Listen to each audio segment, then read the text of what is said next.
Hello students, हम कर रहे थे गवर्नमेंट सिस्टम। हमने यूनिटरी गवर्नमेंट किया एंड फेडरल गवर्नमेंट किया।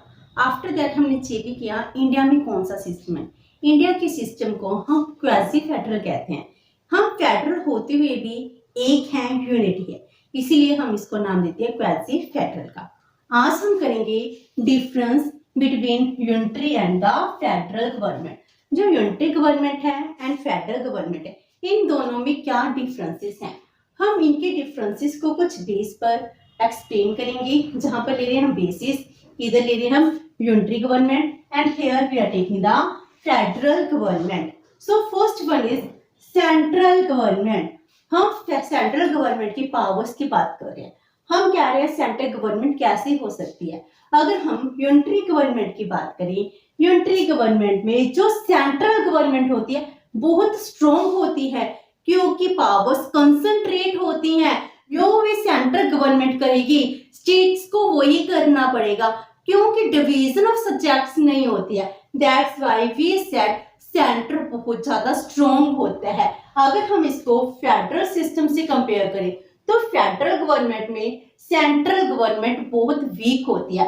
वो हर एक डिसीजन इंडिपेंडेंटली नहीं ले सकती। अगर उसको कोई भी डिसीजन लेना है, इसके लिए उसको स्टेट से कंसल्ट करना जरूरी है। इट मींस क्या है, हर एक डिसीजन के लिए एक सेंट्रल गवर्नमेंट को स्टेट के ऊपर डिपेंडेंसी होती है। स्टेट से कंसल्ट करना पड़ेगा, फिर जाकर वो डिसीजन ले सकेगी। सो इन में क्या होता है, सेंट्रल एंड स्टेट गवर्नमेंट दोनों में इंटरडिपेंडेंस होती है। वो दोनों एक दूसरे के ऊपर डिपेंड करते हैं। That's why we said central government is weak under the federal system and in the unitary government system जो हमारी सेंट्रल गवर्नमेंट है वो बहुत ज्यादा स्ट्रॉन्ग होती है।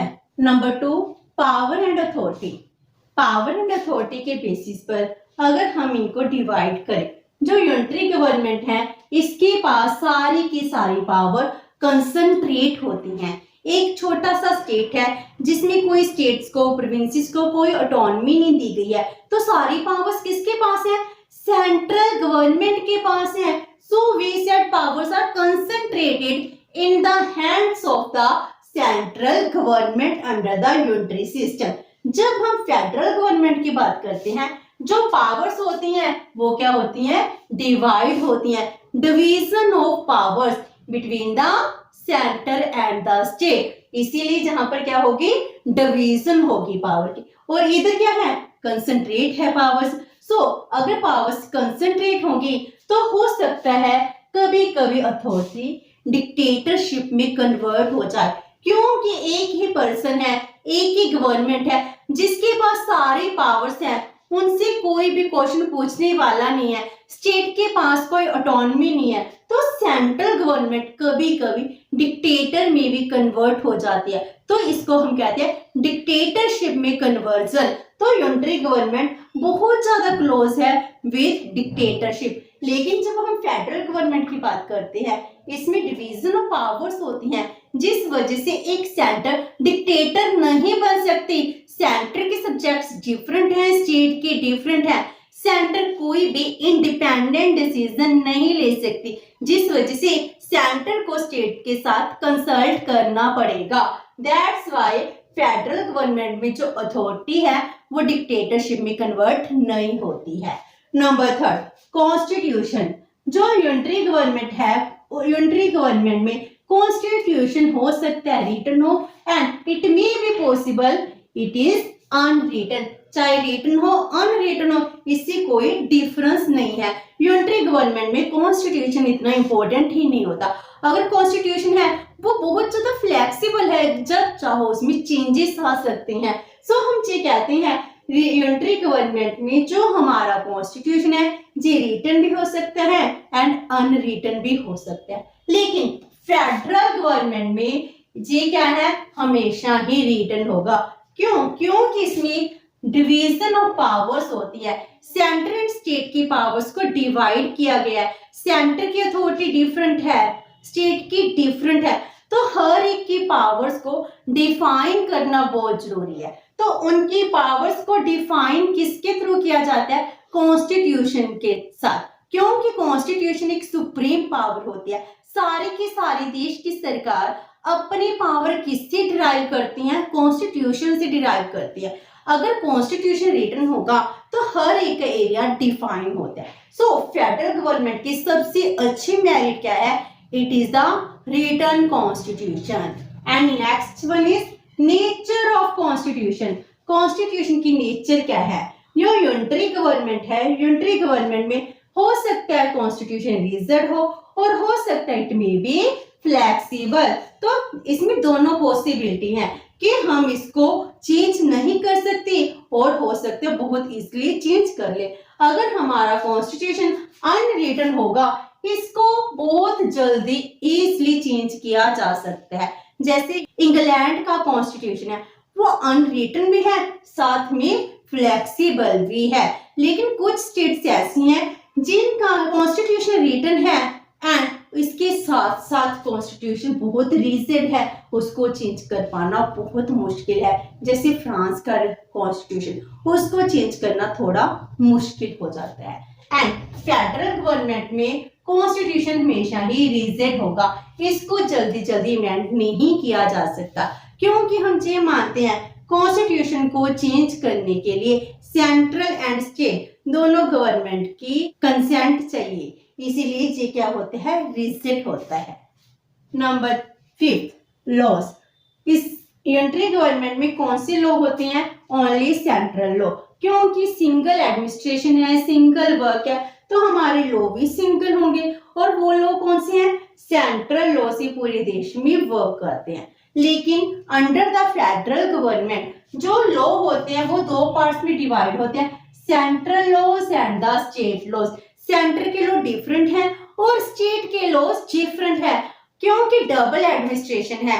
हर एक स्टेट के पास अपनी अपनी पावर्स है, अपनी अपनी ऑटोनॉमी है, अपना एरिया डिफाइन किया गया है। तो हर एक स्टेट अपने स्टेट में डिफरेंट लॉस बनाती है और सेंटर के लॉ सारे कंट्री में चलते हैं। तो डबल सिटीजनशिप होगी, डबल गवर्नमेंट होगी। सो फेडरल गवर्नमेंट में लॉ भी क्या होंगे?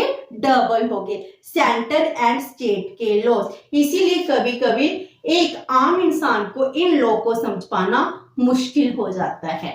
Next one is expensive. कौन सी सरकार है जो ज्यादा एक्सपेंसिव है? जो यूनिटरी गवर्नमेंट है वो बहुत लेस एक्सपेंसिव है, क्योंकि इसमें सिंगल एडमिनिस्ट्रेशन है, इसमें ज्यादा खर्चा नहीं होता है, एडमिनिस्ट्रेशन पर ज्यादा वर्कलोड नहीं पड़ेगा। अगर लेजिस्लेचर है वो भी सिंगल है, लेकिन फेडरल में क्या होती है? स्टेट के अलग है, सेंटर के अलग है, उन सब पर बहुत ज्यादा एक्सपेंडिचर होता है। लेकिन यूनिटरी गवर्नमेंट में सिंगल लेजिस्लेचर होगी, एडमिनिस्ट्रेशन सिंगल होगा, इसीलिए हम ये कह सकते हैं यूनिटरी गवर्नमेंट में जो हमारा एडमिनिस्ट्रेशन है उसको रन करने की कॉस्ट भी कम आती है। लेकिन फेडरल गवर्नमेंट में एडमिनिस्ट्रेशन को रन करने की कॉस्ट बहुत ज्यादा होती है, ये मोर एक्सपेंसिव है, क्योंकि इसमें हम डबल सिस्टम चला रहे हैं, डबल एडमिनिस्ट्रेशन, डबल लेजिस्लेचर। इस वजह से क्या हो रहा है? इन सब का खर्चा हम लोगों पर पड़ता है। So federal government is more expensive compare to the unitary government. And next one is emergency situations. Emergency situations में क्या होगा? कौन सी स्टेट ज्यादा स्ट्रॉन्ग होती है? हम कहते हैं कि यूनिटरी गवर्नमेंट बहुत ज्यादा एफिशिएंट होती है एंड फ्लेक्सिबल होती है, क्योंकि अगर इमरजेंसी की कोई सिचुएशन आ गई, कोई वार की कंडीशन होगी, कोई नेशनल इमरजेंसी आ गई, जैसे कोरोना भी आ गया, इस सिचुएशन में कौन ज्यादा एफिशिएंटली डिसीजन लेगा, कौन बहुत जल्दी फास्ट डिसीजन लेगा? वो होगी हमारी unitary government. That's why it is efficient government and it is flexible. Situation के चेंज होते ही सारे लॉज चेंज हो जाएंगे, इसमें ज्यादा डिफरेंस नहीं आता। लेकिन अगर फेडरल गवर्नमेंट होगी, फेडरल गवर्नमेंट में चाहे इमरजेंसी की सिचुएशन हो, लेकिन एक सेंटर अपने आप कोई भी डिसीजन नहीं ले सकती, इसके लिए उसको किसके साथ कंसल्ट करना पड़ता है? स्टेट के साथ कंसल्ट करना पड़ेगा, फिर जाकर वो अपने डिसीजन दे पाएगी। That's why in the emergency situation जो हमारी यूनिटरी गवर्नमेंट होती है ये बहुत ज्यादा एफिशिएंट होती है, यही इसका सबसे अच्छा मेरिट है। Next is supremacy. जो यूनिटरी गवर्नमेंट है इसमें कौन सुप्रीम होता है? यूनिटरी गवर्नमेंट में जो पार्लियामेंट है, गवर्नमेंट है, it is supreme. Parliament means legislature, जो देश का लेजिस्लेचर है यही सबसे सुप्रीम है। सारी की सारी पावर पार्लियामेंट के पास है। इसीलिए हम ये कहते हैं कि देश में जो सरकार चाहती है वही होता है। सरकार जब चाहे लॉ बदल दे, तो इसमें क्या है, पार्लियामेंट इज सुप्रीम। लेकिन फेडरल गवर्नमेंट की सबसे अच्छी मेरिट क्या है कि इसमें सुप्रीम कौन है, हमारी जुडिशरी, न्यायपालिका, जो न्याय करती है। हम कहते हैं हमारी जुडिशरी इम्पार्शियल है, इंडिपेंडेंट है। जो भी डिसीजन लिया जाएगा, चाहे वो सेंट्रल की गवर्नमेंट हो, स्टेट की गवर्नमेंट हो, उन सब पर बाइंडिंग होता है। तो जुडिशरी में हम किसी के साथ कोई भी डिस्क्रिमिनेशन नहीं करते, चाहे एक आम इंसान हो, चाहे कोई सरकार हो। We all are equal in the eyes of law. So judiciary सबसे सुप्रीम मानी गई है। तो इसमें लोगों को ज्यादा फेथ होता है, लोगों के वेलफेयर की प्रोटेक्शन होती है। तो फेडरल गवर्नमेंट की सबसे बड़ी इंपॉर्टेंस मेरिट यही है, इसमें जुडिशरी सबसे इंपॉर्टेंट है, सुप्रीम है। एंड सभी के सभी अपनी पावर किससे लेते हैं, कॉन्स्टिट्यूशन से लेते हैं। कॉन्स्टिट्यूशन को प्रोटेक्ट भी कौन करता है, जुडिशरी करती है। कॉन्स्टिट्यूशन के लॉज को इंटरप्रेट कौन करेगा, जुडिशरी ही करेगी। तो फेडरल गवर्नमेंट में जुडिशरी सबसे ज्यादा सुप्रीम होती है, कॉन्स्टिट्यूशन की सब बातें मानी जाती हैं। Next is legislature. तो हम ये कह रहे हैं लेजिस्लेचर कैसा होता है, तो यूनिटरी गवर्नमेंट में सिंगल कैमरल लेजिस्लेचर होती है। जैसे इंडिया में बाई कैमरल लेजिस्लेचर है, हम फेडरल हैं थोड़े से, इसीलिए एक है लोकसभा, एक है राज्यसभा। लेकिन यूनिटरी गवर्नमेंट में एक्सपेंडिचर कम होता है, एक ही सिंगल गवर्नमेंट है, प्रोविंसेस में अलग लेजिस्लेचर है, तो एक ही हाउस होगा। इसीलिए हम कहते हैं यूनिकैमरल। जैसे हम लोकसभा कहते हैं ना, वो एंड राज्यसभा होगी तो बाई कैमरल हो गई। लेकिन जहां पर सभा ही एक है, हाउस ही वन है, सिंगल हाउस होगा। अगर सिंगल हाउस होता है तो हम उसको कहते हैं यूनिकैमरल। यूनिटरी गवर्नमेंट में यूनिकैमरल लेजिस्लेचर होती है, लेकिन फेडरल गवर्नमेंट में बाई कैमरल लेजिस्लेचर होती है। जिसका सबसे बड़ा मेरिट ये है, अगर सरकार अपनी मर्जी से कुछ करना चाहे, अगर वो कोई डिसीजन लेती है, उसको रोकने वाला दूसरा हाउस भी है, जिसमें बहुत एफिशिएंट लोग बैठे हैं, जिसमें अपनी अपनी फील्ड के एक्सपर्ट्स हैं। इसलिए बाई कैमरल का एडवांटेज क्या है कि कोई भी लॉ, स्टेट लॉज कभी भी हम लोगों के, सोसाइटी के वेलफेयर से सुप्रीम नहीं हो सकते, जो इस बात को रिप्रेजेंट करते हैं। Next is administrative work. जो एडमिनिस्ट्रेटिव वर्क है वो कैसा होता है, under the unitary government inefficient होता है, क्योंकि सारा का सारा वर्क एक ही सिस्टम के पास होता है, एक ही एडमिनिस्ट्रेशन के पास होता है। So we said it is the inefficient, क्योंकि बहुत ज्यादा ओवरबर्डन्ड हमारी एडमिनिस्ट्रेशन होता है, एग्जीक्यूटिव के पास बहुत ज्यादा वर्क हो जाता है, इसीलिए एडमिनिस्ट्रेटिव वर्क इनएफिशिएंट होता है। जब हमारे पास बहुत ज्यादा वर्कलोड होगा तो इससे क्या होता है, कभी कभी एफिशिएंसी कम होनी शुरू हो जाती है, दैट्स इनएफिशिएंट वर्क भी हो सकता है। लेकिन फेडरल गवर्नमेंट में क्या है, एफिशिएंट वर्क होता है, क्योंकि वर्क को डिवाइड किया गया है। जो यूनियन लेवल के, जो स्टेट लेवल के वर्क है, वो स्टेट लेवल पे ही कंप्लीट हो जाते हैं, और सेंटर पर सिर्फ नेशनल इंपॉर्टेंस के काम ही जाते हैं। तो वर्क क्या हो गया, डिवाइड हो गया। जब डिवीजन ऑफ वर्क होती है, स्पेशलाइजेशन होगी,